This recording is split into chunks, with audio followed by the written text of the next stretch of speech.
Okay guys, let's keep talking about cellular transport mechanisms. So that's how cells move things across their membranes. So we've got three processes we're going to talk about today, but we'll start off with diffusion. Now simple diffusion is the process where we have substances moving across the membrane where we don't have any diffusion, or sorry, any energy use whatsoever. Okay, so this happens, it's free to the cell, so it doesn't have to spend any energy in order for this to happen. And the way diffusion works is we get a concentration of particles that are really high on one side of the membrane. So here's our membrane here, and we get a lot of these little particles on one side of the membrane, and we only have a couple on the other. Okay, so you can see there's a higher concentration over here and there's a lower concentration on this side. So this is called a concentration gradient. Whenever we have a concentration across the membrane that's not equal, we call it a concentration gradient. Now these particles are going to want to move so that they reach an equilibrium. Okay, concentration gradients they don't tend to stay a gradient in nature. What happens is they move towards equilibrium. So what's going to happen are these particles are going to move across the membrane if they can, and they'll keep doing that, and they'll actually go back and forth until we get an equilibrium so that these particles are equal on both sides of that membrane. And that's diffusion. And if you think, I can give you 100 different examples of simple diffusion.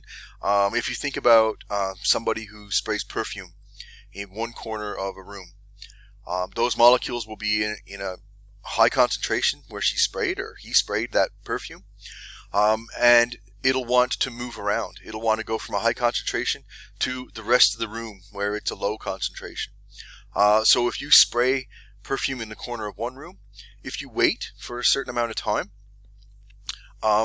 you will smell that perfume right across the room. And the reason why is because those particles move through the air from an area of high concentration to an area of low concentration. And that's a simple case of diffusion.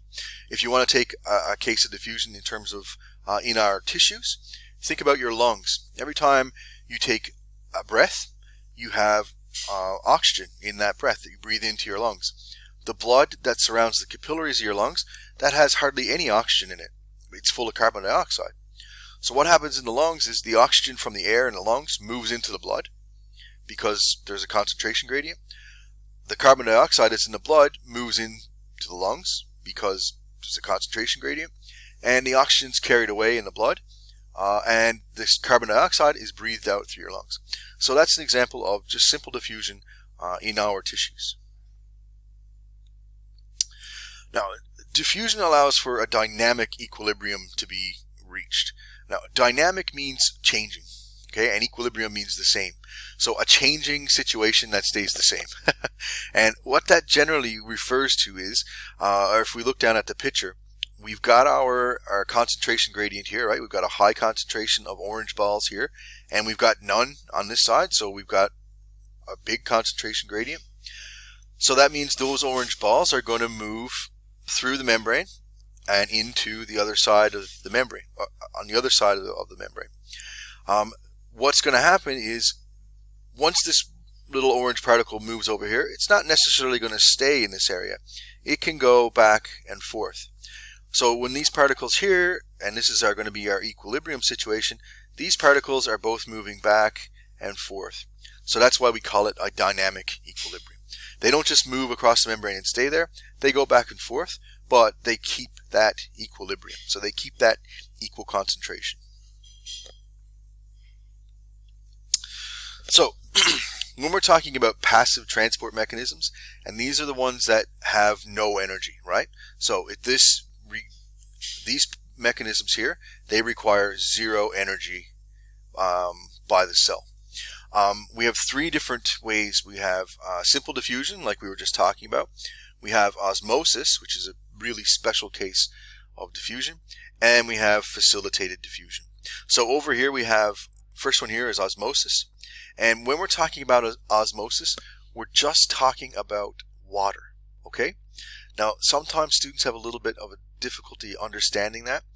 When we're talking about diffusion, we're talking about the particles. So we're talking about the solutes. When we're talking about osmosis, we're talking about just water, which in our systems, biological systems, is almost always the solvent. Okay? So those are two different, they're very similar ideas, but they're very different, and the difference is very, very important. Okay? So make sure that you understand that. So in our simple diffusion case here, we have these particles, and they're free to move across that membrane, no problem. When we're talking about facilitated diffusion, we're still talking about the same principles of diffusion. So we're still talking about molecules moving around the concentration gradient until they reach dynamic equilibrium. But these molecules generally can't pass through the membrane. So the membrane here is going to be impermeable to that particle. So in order for that particle to pass, it needs to have this protein. It's usually a protein, but a carrier molecule or a channel that occurs in the membrane. And then these molecules can move back and forth through that channel. Okay, so let's have a chat about osmosis. So like I said in the last slide, osmosis is the movement of water, okay? Very important to keep that in mind. It's the movement of water, not the solutes. So when we talk about solutes, that's going to be diffusion. When we talk about water, it's going to be osmosis. Now, since water is the most important solvent in biological systems, we spend a lot of time talking about osmosis, and it's really important for you guys to get a good understanding of osmosis. We've got special terms that we use, and we'll talk about those on the next slide. But osmosis is going to work the same way as diffusion to establish a dynamic equilibrium for water particles. Okay, so water moves from an area of high concentration of water to an area of lower concentration of water until we get an equilibrium based on the water concentration. So it's the opposite of diffusion, because in diffusion we're talking about solutes. In osmosis we're talking about the solvent water. So it's really, really important to keep that in mind when we're going through the discussion on osmosis. Now, like I said, we have specific terms we talk about when we're talking about osmosis. And when you guys are doing quizzes and you're doing tests and we're doing labs and we talk about osmosis, I expect you to be able to understand and use these words. So tonicity, hypertonic, hypotonic, and isotonic. These are all really important words to get right. I can still remember on my very first biology test in university, I had these two words, hypertonic and hypotonic, mixed up, and it cost me 30 marks on my first test. So please don't make the same mistake that I did, and I don't want anyone to lose any marks for these words. Alright, so when we talk about osmosis, we talk about tonicity. And tonicity is the measure of osmotic pressure, so osmotic pressure gradients and how it affects osmosis. So it's a measure of the relative solute concentration on either side of the cell membrane and how that affects the water concentration. Okay, so when we're talking about these examples, think of a beaker, and it's got a membrane in the middle of it. Okay, on one side, A, we're going to have a concentration of solute, and we can just, for example, you can just think of salt, NaCl, as our solute. And on the other side, B, we're going to have a different concentration. So there's going to be a gradient between A and B. It's going to be separated between a membrane. Now, the important thing to remember is when we're talking about this, we're not talking about the salt. We're talking about the water. Okay? So if you have a 95% salt solution, that is a 5% water solution. Okay? So keep that in mind as we're going through these examples. Now, when we're talking about hypertonic, hypotonic, and isotonic, we're using those words to compare these two different solutions. Alright? So a hypertonic solution has a high level of solute relative to the other side. So a hypertonic solution has a low level of water. Okay? A hypotonic solution contains a lower level of solute relative to the other side of a semipermeable membrane. So low level of solute means a high level of water. And an isotonic solution, as you probably already guessed, it means that the concentration of water is equal. Okay? Now, whenever we're talking about diffusion, and you'll probably see me write this on your labs and quizzes and stuff, water will always move from a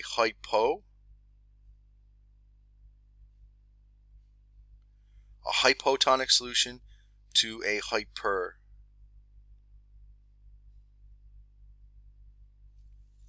Okay? So, a hypotonic solution has lower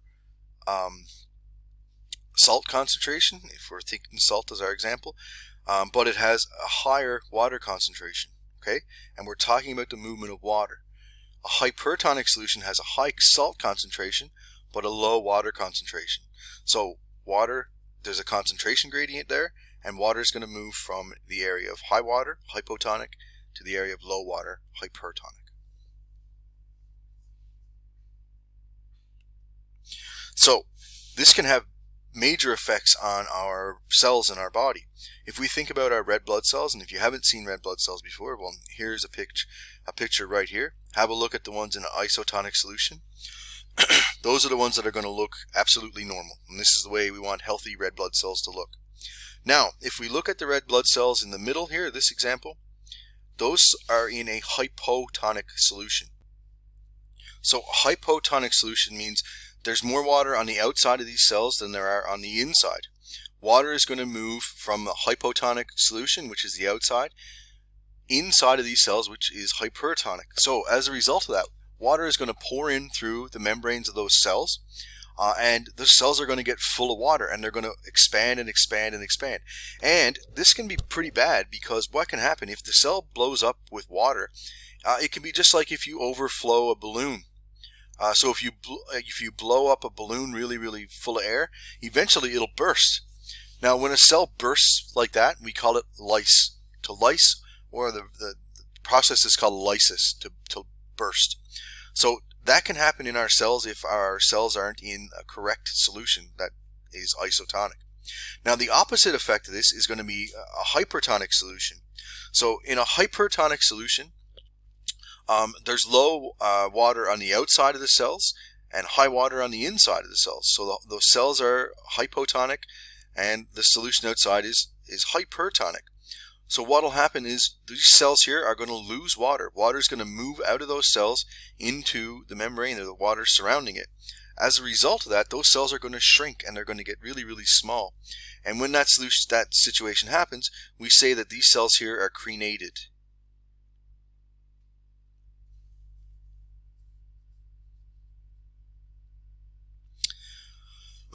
Now we kind of there's always a joke saying, oh, if you like something a lot, just hook it right up to my veins. So a lot of times in the morning, I know I've heard some colleagues who say they just like to have an intravenous, coffee hooked right up to their veins. Obviously that's not possible because it wouldn't have the right osmotic pressure. But when you go to the hospital, and they often if they have to put an IV in, they actually have the solution. It's not water, because that would damage our cells. It's actually 0.9% saline solution. And it's 0.9% because that is isotonic to the fluid that surrounds our cells. There's lots of different things that are in that fluid, and the 0.9% makes it so that our cells are in osmotic balance when we have saline solution. So that was osmosis. The last one we're going to talk about is facilitated diffusion. And facilitated diffusion occurs when stuff can't pass through the normal membrane. Okay? In order for it to work, it has to cross through these channels. And these channels are generally proteins. And they allow an area so we can get molecules like charged molecules, ions for example. They can't pass through the lipid membrane, but they can pass back and forth through these channels, no problem. So a channel is one way, which is like an open pore through the membrane. And then we can also have these carrier molecules. And these carrier molecules will accept this molecule here, and then it'll just push it through the membrane. But it doesn't cost us any energy, and that's why we call it facilitated diffusion.